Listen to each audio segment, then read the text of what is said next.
बात तो हम लोग कर रहे हैं, और खासकर जो विपक्षी दल है और विपक्षी दल बनाम बीजेपी तैयारी कर रही है चुनाव की। और खासकर जैसे हमने देखा कि जो पंचायत चुनाव हुए उसमें बीजेपी को जैसे पटखनी मिली, और उसके बाद से स्थिति यहाँ वहाँ बदली हैं। और इस पर हम लोग चर्चा कर भी रहे हैं कि कैसे आरएसएस की टीम, बीजेपी की टीम, बीजेपी केंद्रीय नेतृत्व की टीम, ये तमाम टीमें कैसे लखनऊ से दिल्ली और दिल्ली से लखनऊ कैसे ये लोग बिल्कुल आना जाना करने लगे और अलग अलग तरह की बातें होने लगी। और साथ साथ ये खबर भी आई बीच में कि मुख्यमंत्री को भी बदला जा सकता है, लेकिन लबो लुआब यही था कि किसी भी हालत में अगले चुनाव को जीता जाए और फिर से सत्ता पर काबिज हुआ जाए। लेकिन इस बीच एक खबर यह भी आई कि असदुद्दीन ओवैसी जो हैं वो और मायावती के बीच में गठबंधन हो सकता है, लेकिन दोनों ने इस बात को खारिज किया। असदुद्दीन ओवैसी ने कहा कि हम साथ में नहीं लड़ रहे हैं, मायावती ने कहा कि हम नहीं लड़ रहे हैं साथ में। 100 सीटों पर असदुद्दीन ओवैसी ने कहा कि हमारी पार्टी के जो प्रत्याशी हैं वो चुनाव लड़ेंगे। इस बीच एक खबर आज ये भी आई कि राजभर कह रहे हैं कि 100 नहीं, हम 125 सीटें देने के लिए तैयार हैं, हमारे साथ आ जाओ। तो असदुद्दीन ओवैसी का रोल थोड़ा सा मैं समझना चाहता हूं उत्तर प्रदेश में, जयशंकर जी, और उनको लेकर के खींचतान अभी से। हालांकि मायावती ये साफ कह रही हैं इस वक्त कि अकेले लड़ूंगी चुनाव, लेकिन आने वाले समय में मायावती की राजनीति को बहुत अच्छी तरह से आप जानते हैं, असदुद्दीन ओवैसी की राजनीति को भी आप बहुत अच्छी तरह से जानते हैं। ये दोनों फैक्टर मिला करके क्या रोल प्ले करने वाला है, ये जरा समझाइए। देखिए, मायावती जी को जो बयान है उस पर हंसा जा सकता है। देखिए, सपने देखने का अधिकार सबको है, लेकिन जब दिन में कोई सपना देखने लगता है तो फिर उलट जाता है, गिर जाता है। तो ये विवाह सपने ही कहा जा सकता है। जो मायावती जी का बयान है कि हम सरकार बनाएंगे और उसके बाद सारे जिला पंचायत के अध्यक्ष हमारी पार्टी में ऐसे ही शामिल हो जाएंगे और फिर चुनाव हमको लड़ने की जरूरत क्या है। असल बात यह है कि हाल के दिनों में बहुजन समाज पार्टी के जितने भी प्रदेश स्तर के नेता थे, स्थापित नेता जिनको कहा जाए, जिनको लोग जानते थे, वो लोग एक एक करके उन बहन जी से नाता अपना तोड़ चुके हैं। ये नसीमुद्दीन सिद्दीकी बहुत पहले चले गए थे छोड़ करके, जो उनके बड़े सलार होते थे। अभी हाल में लालजी वर्मा और रामअचल राजभर जो बड़े नेता होते थे, ये दोनों से अलग हो गए। और भी कई विधायकों को उन्होंने पार्टी से निलंबित किया, किसी को निकाला। तो दर्जन भर विधायक इधर से उधर उनके हो गए, और आज अगर हो जाए तो समाजवादी पार्टी में शामिल होने के लिए वो तैयार बैठे। तो हमको लगता है कि एक तो अपने कार्यकर्ताओं का मनोबल बढ़ाने के लिए भी शायद वो इस तरह के बयान दे रही होंगी, ताकि लोगों को लगे कि साहब कुछ हो जाएगा और बात बन जाएगी। लेकिन अभी की जो हालात हैं, उस हालात में उनके साथ हमको लगता है कि जो उनका मूल जनाधार है। देखिए, उत्तर प्रदेश की दलित राजनीति में एक जमाना था जब कांसीराम जी और उनकी चेली जब थी, उनके साथ काम करती थी मायावती जी, उस समय सारे दलित, लगभग दलितों का 70-80% तबका जो है वो बहुजन समाज के साथ रहता था।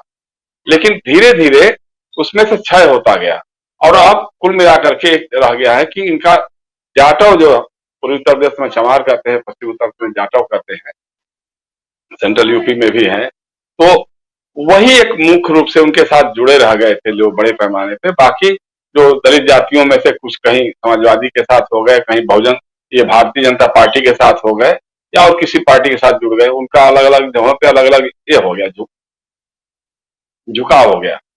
और अभी जैसे चंद्रशेखर रावण है, तो वो भी एक अपनी उन्होंने एक पार्टी बना ली है, वो भी दलितों का ही बहुत बड़ा चंक लेंगे वो। अब वो कांग्रेस के साथ अलायंस करेंगे, राष्ट्रीय लोकदल और समाजवादी पार्टी के अलायंस में शामिल होंगे, ये कहा नहीं जा सकता, लेकिन उनकी बातचीत कहीं ना कहीं ये चल रही है। तो वो भी मायावती के जनाधार को ही तोड़ेंगे, उसमें ही सेंध लगाएंगे कहीं ना कहीं से। अब रह गया सवाल असदुद्दीन ओवैसी का। तो असदुद्दीन ओवैसी की कोशिश यह है कि वो पैन इंडिया अपनी एक प्रेजेंस फेल्ट कराएं, देश के राज्यों में जहां जहां मुस्लिम बहुल इलाके हैं वहां अपने उम्मीदवार लड़ाएं, और लड़ करके वहां जीत सके तो ठीक है, और नहीं जीत सकते हैं तो इतने अधिक वोट पाए कि उनकी अपनी प्रेजेंस फेल्ट हो, महसूस हो कि हाँ जी, असदुद्दीन ओवैसी की पार्टी जो है यहाँ पर भी है। लेकिन अब इस चक्कर में होगा क्या कि एक तो अल्पसंख्यक वोटों का कुछ बिखराव होगा, कुछ कहीं ना कहीं उनके जो जज्बाती भाषण होते हैं, जुझारू भाषण होते हैं, तो उससे लोग प्रभावित होकर के कुछ एलिमेंट जो है उनको लगेगा कि देखिए, मुसलमानों का एक बड़ा तबका जो है उनके अंदर ये बात जरूर लग रही है, उनके मन में ये बात घुस रही है कि साहब हमको वोट बैंक के रूप में इस्तेमाल तो सभी करते हैं, लेकिन जब हमारे मसाइल होते हैं, जब हमारी समस्याएं सामने आती हैं, तो खुल करके हमारे पक्ष में बोलने के लिए कोई तैयार नहीं होता। चाहे वो समाजवादी पार्टी हो, चाहे बहुजन समाज पार्टी हो, चाहे कांग्रेस हो या कोई भी पार्टी हो, वो लोग ये सोचते हैं कि बस क्योंकि भाजपा का विरोध करना है तो मुसलमान मजबूरी में हमारे साथ तो आएंगे ही आएंगे। तो उनको उस तबके को ये लग रहा है कि ओवैसी जो है वो हमारी आवाज बन सकते हैं, वो हमारी आवाज उठा सकते हैं। लेकिन उसके पीछे का जो खेल है, उसके पीछे का कहीं ना कहीं खेल यह है कि जहां जहां ओवैसी ने चुनाव लड़ा है वहां वहां भाजपा को फायदा हुआ है। बिहार में हुआ, महाराष्ट्र में हुआ, तेलंगाना में तो खैर सरकार वो टीआरएस की ही बन गई थी, इनका अपना प्रेजेंस रहा हो गया है। लेकिन इस तरह से इनकी रही। अब चूंकि बिहार में जो खेल हुआ था उसका असर पश्चिम बंगाल में पड़ा। पश्चिम बंगाल के जो माइनॉरिटी के लोग थे उनको समझ में आ गया कि हमारा वक्ता प्रवक्ता बनने के बारे में तो बात ठीक है, लेकिन ये आदमी तो हमारे वोटों का सौदा कर लेता है। पता लगा कि हम इसके चक्कर में अगर बढ़ जाते हैं और वो भारतीय जनता पार्टी जीत जाती है, तो वहां एकदम साथ नहीं दिया, पूरा साफ हो गए। ओवैसी साहब का वहां कहीं दाल और गली नहीं। तो यही हमको लग रहा है कि उत्तर प्रदेश में भी इस बार होने वाला है। अब वो मायावती जी के साथ बातें हो रही थी, 100 सीट मांग रहे थे, मायावती उनको 30-40 सीटों से अधिक देने को तैयार नहीं हो रही थी। फिर पैसे का खेल भी था, कौन कितना किसको देगा, ये सब अंदर की बातें थी, चल रही थी। और इसके पहले असल में देखिए राजभर की पार्टी जो है भारतीय समाज पार्टी, ओम प्रकाश राजभर से ओवैसी की बहुत पहले से बात हुई थी और उन लोगों ने एक बनाया था कि हम लोग मिलजुल करके चुनाव लड़ेंगे। राजभर को भी एक पहचान की जरूरत है, वो चाहते हैं कि कोई एक ऐसा अलायंस बने जिससे वो दमखम के साथ, आज उनका एक बयान भी आया है कि साहब भारतीय जनता पार्टी को हराने के लिए जो भी साथ लेगा देगा, हम उसको साथ उसके खड़े होंगे। तो अब ये हो रहा है कि हो सकता है कि ओवैसी और ओम प्रकाश राजभर की पार्टी में समझौता हो, लेकिन हमको लगता है कि जो अकलियत है अब थोड़ा सा बिहार के अनुभवों से, महाराष्ट्र के अनुभवों से थोड़ा सबक ले चुका है और उसको लगता है कि जो भी भारतीय जनता पार्टी को हराने की स्थिति में होगा उसके साथ वो क्षेत्र वाइज जुड़ेगा। अब दूसरा एक उसका और होता है कि चूंकि ओवैसी जब आएंगे बोलने के लिए, भाषण करेंगे उन इलाकों में, तो ऐसी ऐसी बातें करेंगे जिससे मुसलमान तो किस तरफ एकजुट होगा नहीं होगा मालूम नहीं, लेकिन हिंदू जरूर एकजुट हो जाएंगे कि देखो साहब ओवैसी जो है इस तरह की बातें कर रहा है। वो जो आरएसएस का और बीजेपी का जो कनफुआ तंत्र है वो एक्टिव हो जाएगा, सोशल मीडिया पे आईटी सेल एक्टिव हो जाएगी और लोग समझाना शुरू कर देंगे कि देखो ओवैसी ही आ गया है और ये जो है मुसलमानों का देश बनाएगा, पाकिस्तान बनाएगा, तो क्या होगा, तो ये होगा तो वो होगा, हिंदू अल्पसंख्यक हो जाएंगे, हमारी कोई सुनने वाला नहीं रहेगा। तो ये सारी बातें जो है करके जितना वो अपना वोट नहीं बनाते हैं या अपने लिए ये नहीं करते हैं, उससे अधिक वो बीजेपी के पक्ष में जो सामाजिक ध्रुवीकरण होता है उसका वो काम करते हैं। तो अभी की स्थिति तो यही है। राजीव जी, हम लोग जब चर्चा कर रहे थे ये इसके बारे में, जिला पंचायत के चुनाव के बारे में, तो हम लोगों ने एक एस्पेक्ट को नहीं छुपा। उसी चुनाव में वो ऐसे समय में चुनाव कराया गया जब कोरोना का कहर चरम पर, बातें उठ रही थी, लगातार आ रही थी बातें कि इस समय चुनाव नहीं कराना, लेकिन हाईकोर्ट के फैसले की ढाल बना करके उत्तर प्रदेश में पंचायतों के चुनाव कराए गए।